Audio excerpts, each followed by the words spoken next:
Cannabis, also known as marijuana or weed. The country is expecting to rake in millions of dollars every year from exporting locally grown cannabis to Europe and other parts of the world. That sounds good, doesn't it? So why is the growing and selling of cannabis dividing public opinion in Malawi? That's what's coming up. I am Eddy Micah Jr, and you are welcome to AfricaLink, the podcast connecting you to the stories that matter. AfricaLink, every weekday here on DW. Back in 2020, Malawi made significant strides in the cannabis industry. The government legalized the growing, selling, and exporting of the plant for industrial and medicinal use. There is huge revenue potential. The Malawian government anticipates that the cannabis sector could generate earnings up to $300 million annually as the industry matures. This move comes as Malawi seeks to diversify its economy away from tobacco, which has historically been a major export, but has seen declining prices due to global anti-smoking campaigns and health concerns. But some critics have an issue with this money-making venture. They say there is more to this move than smiling all the way to the bank. Let's bring in Nelson Zakeyu, the Executive Director for Drug Fight Malawi. It's a registered NGO in Malawi working towards reduction of harm from use of drug and alcohol.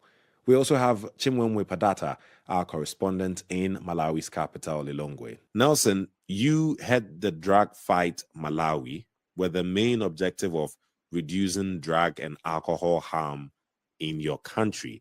So how concerned are you that Malawi is growing so much cannabis?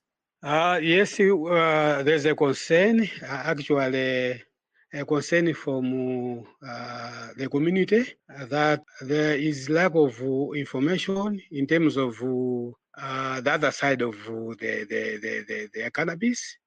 We can see that the government or the authority, because we have the Cannabis Regulatory Authority, they are always focusing only on the so-called benefits of cannabis, but they are not actually coming out clearly to say what are some of the dangers of using cannabis.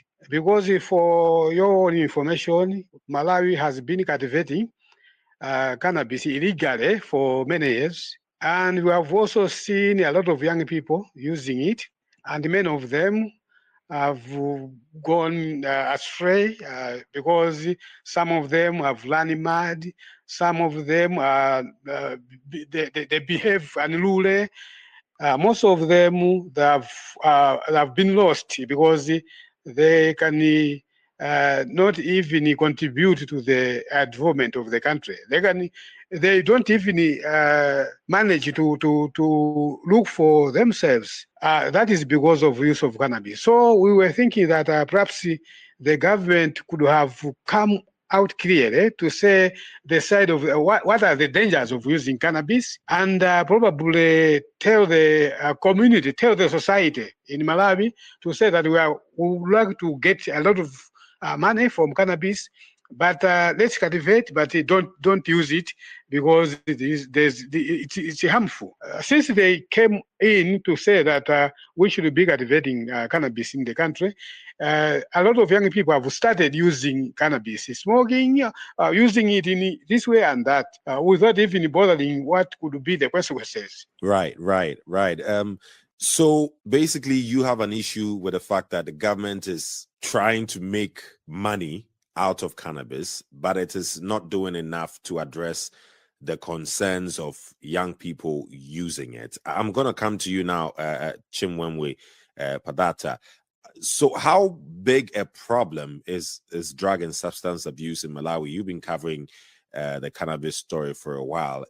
All right, Eddy, I would say that drug and substance abuse, it is really a big problem in Malawi because we have seen increasing numbers of youths indulging in this malpractice. Also, in the year 2024, we have seen that several youths in a city called Blantyre, Malawi's southern part, died after the consumption of mainly alcohol and using drugs. So there were about 4 youths who died after following this incident. So I would say that drug and substance abuse, it is really a big problem in Malawi, also affecting the young people who are also in majority, considering that Malawi's population is constituted about 85% of young people, which is giving a glaring picture of how huge the problem is here in Malawi on drug and substance abuse. Right, right. Which is, why I understand now the concern that people have. But looking at it from the government's angle, this is money-making machine. How did we get here that somehow the government is becoming, to some extent, dependent on exporting cannabis for the cash? Okay, this issue dates back to the year 2020, talking about the cultivation of medicinal and industrial cannabis. It was legalized for cultivation in 2020, and the government granted authorization to one company called Envigro to conduct research on cannabis cultivation for commercial and research purposes. But we have seen that since the year 2020, farmers have consistently been complaining of exorbitant license and registration fees to cultivate the crop. I should say that these farmers were put in different groups. These are cooperatives, and each cooperative was supposed to cough out about 10,000 US dollars license fees to grow cannabis, an amount which some groups had to pay this fee.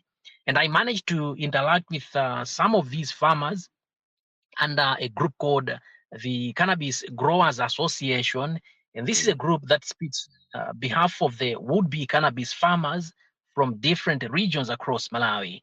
And from what I gathered, the growing of cannabis for medicinal or industrial purposes still remains a far-fetched dream for smallholder farmers, as they can hardly meet requirements to grow the crop.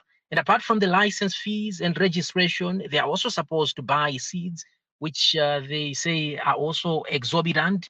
And another requirement is that they should also mount greenhouses where to grow the crop, as it also demands special conditions for cultivation, and many farmers could not afford this, as it further raises the cultivation cost. So when the government puts out information that they are making tens of millions or hundreds of millions, or they're expected to make tens or hundreds of millions from the cannabis business, you're basically trying to suggest that it's not trickling down to the local farmers as much as it is expected to. We'll touch a bit more on that.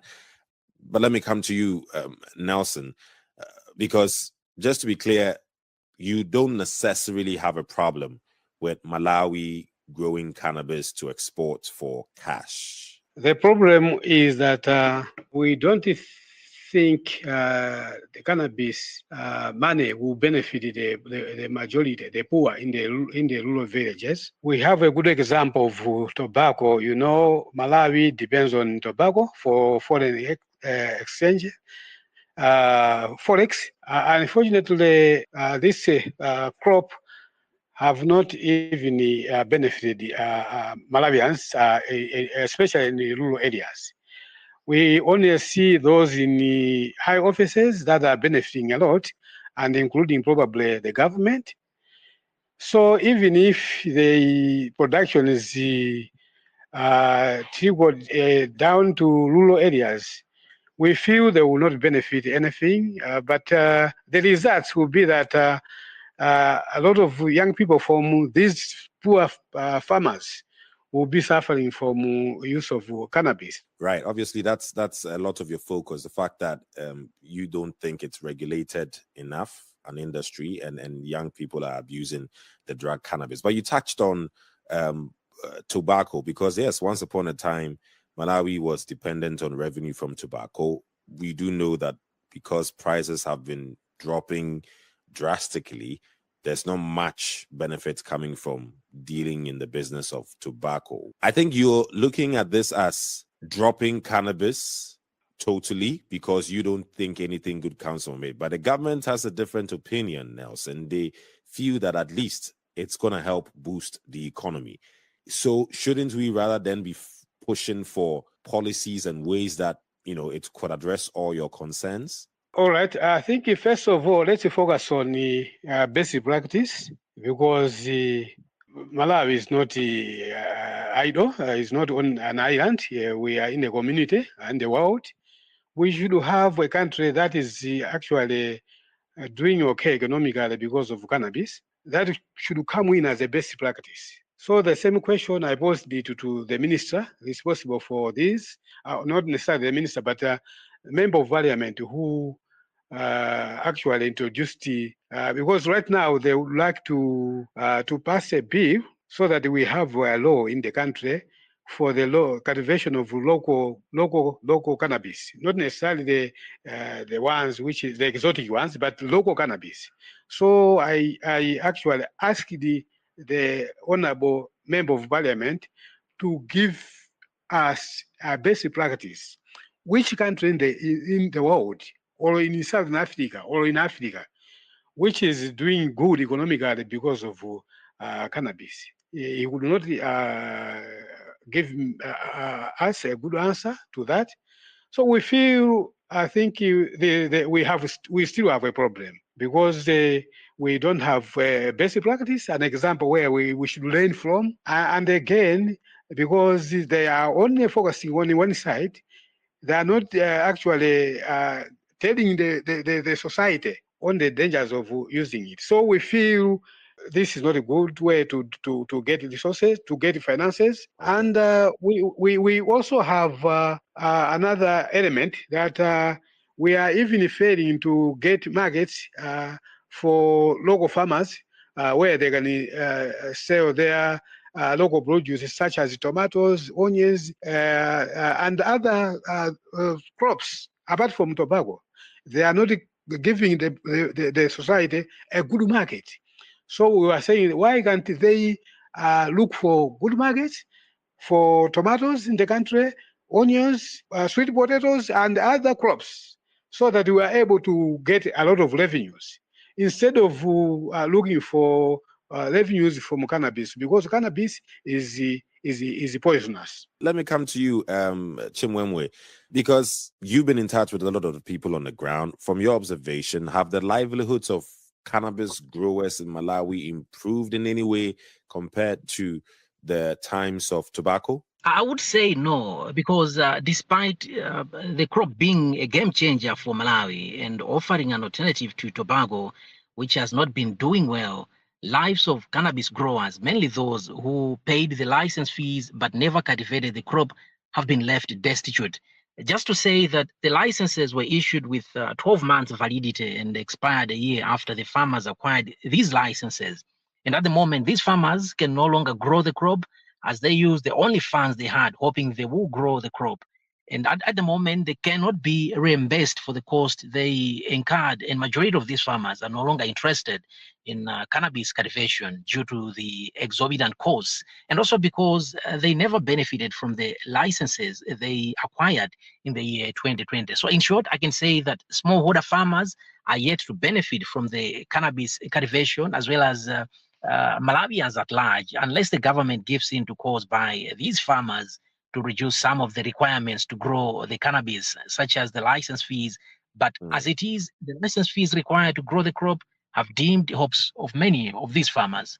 Right. I mean, you touched on the licenses, and we know that it is quite expensive. So they have asked the government to ease the process of obtaining these licenses. How has the government responded to their demands? Yes, that's true. Farmers have for a long time protested the process and pushed for the reduction of license fees from the government.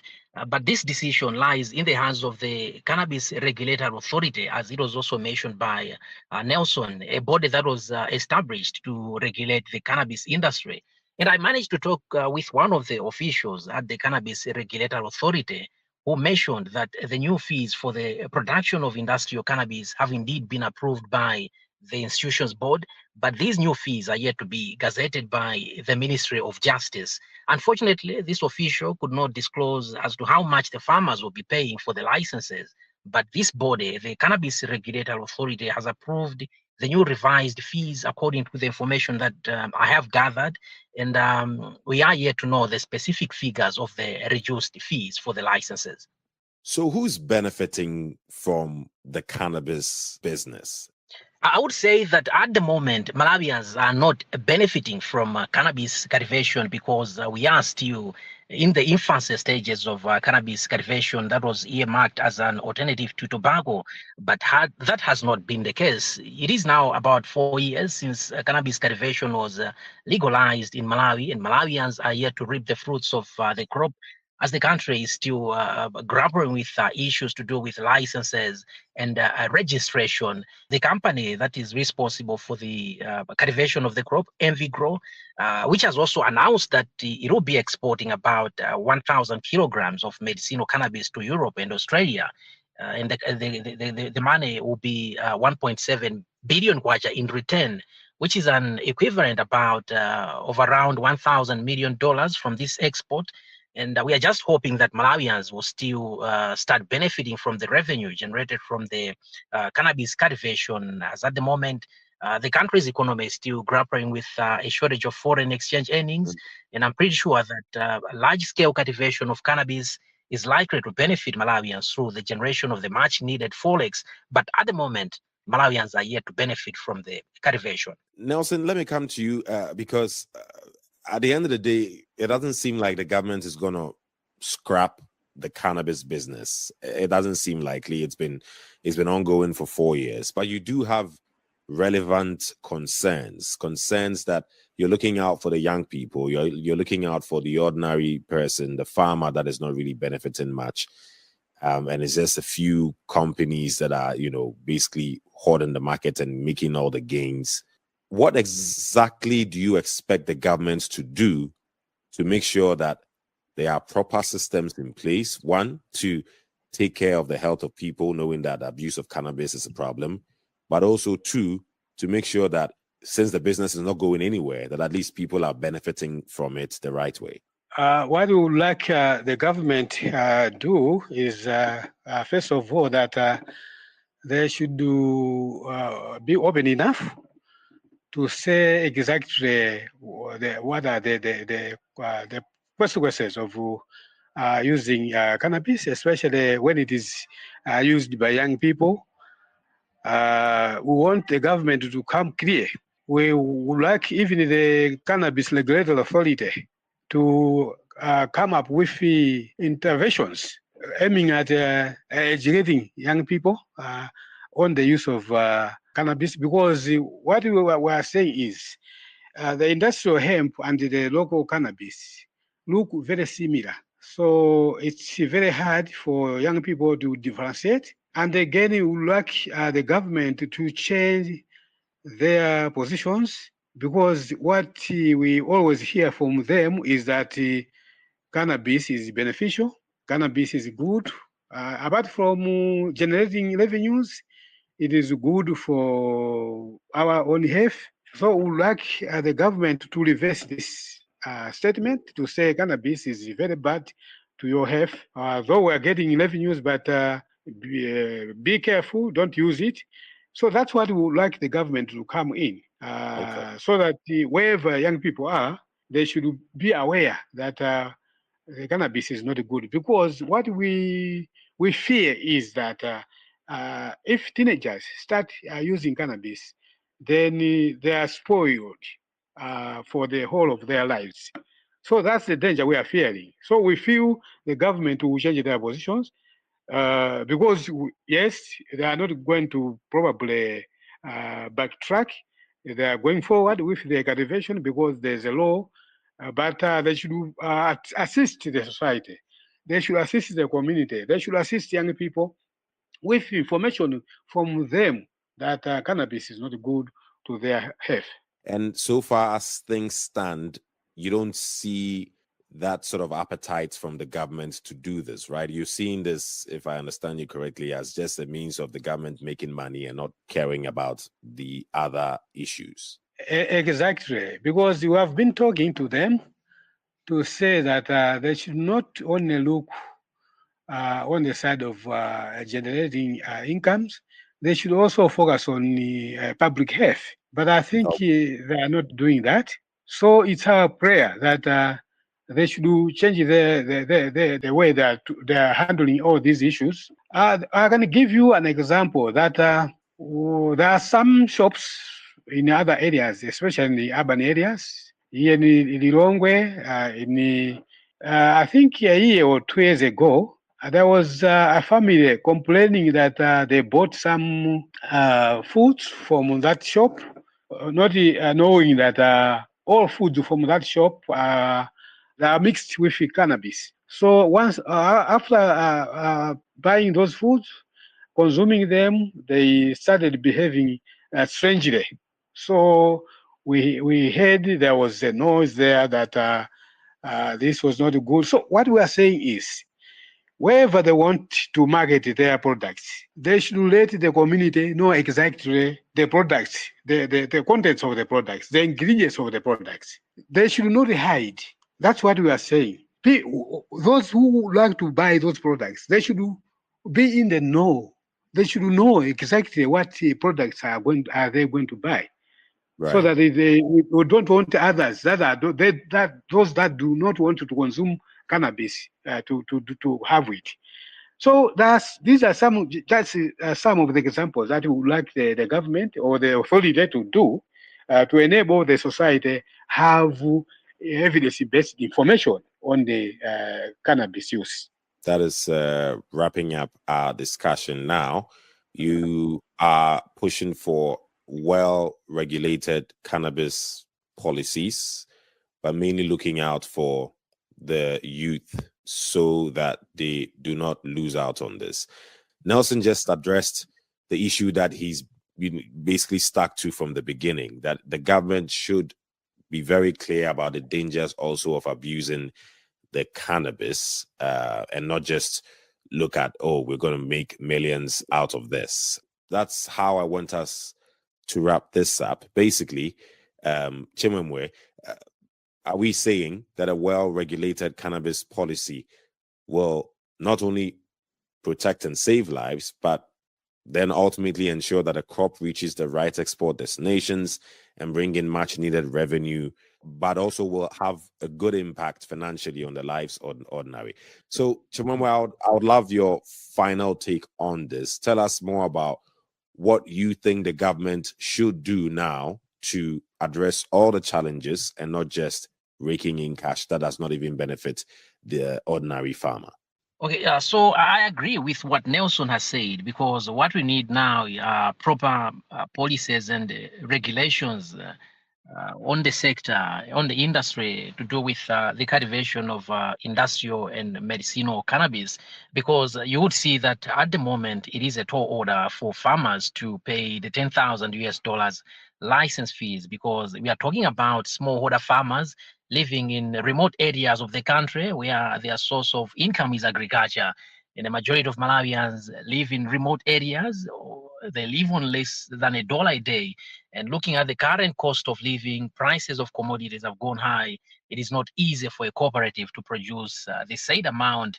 And on top of that, they should also look at farm inputs, the seeds, and the construction of the greenhouses for cannabis cultivation.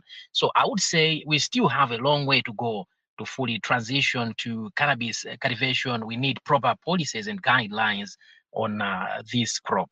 Thank you very much. Nelson Zakeyu, the Executive Director for Drug Fight Malawi, a registered NGO that is working towards reducing the harm from the use of drug and alcohol. Also, Chimwemwe Padatha, our correspondent in Malawi. Thank you very much for your time. Get the stories that are shaping the continent here on AfricaLink. So experts have their doubts, especially concerning the health impact of cannabis on the youth. And that's understandable, because money should not be made at the expense of one's health. There is, however, a growing call by many across the continent to legalize marijuana. Let's hear voices from Kenya, Nigeria, and South Africa on what legalizing marijuana means for medicinal use and the economy. So since cannabis is legalized in South Africa, when we're looking at the medical perspective of it, yes, it does increase your health, it does benefit, it's beneficial to your health. But now that it is legalized, legislation is much more lenient, so therefore it's beneficial to society as well. So when it's legalized, it's not going to be criminalized. So when the government uses that opportunity, they can use it to pay our debts or something, ease the tax burden on us.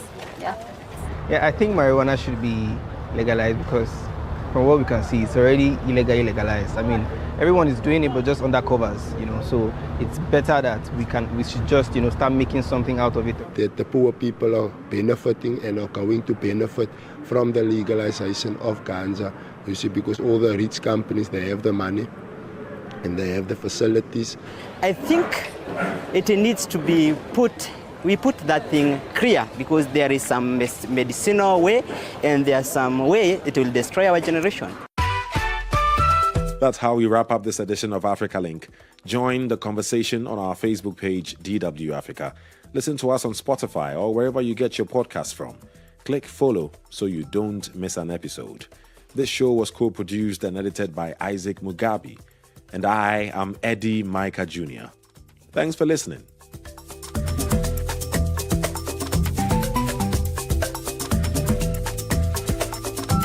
DW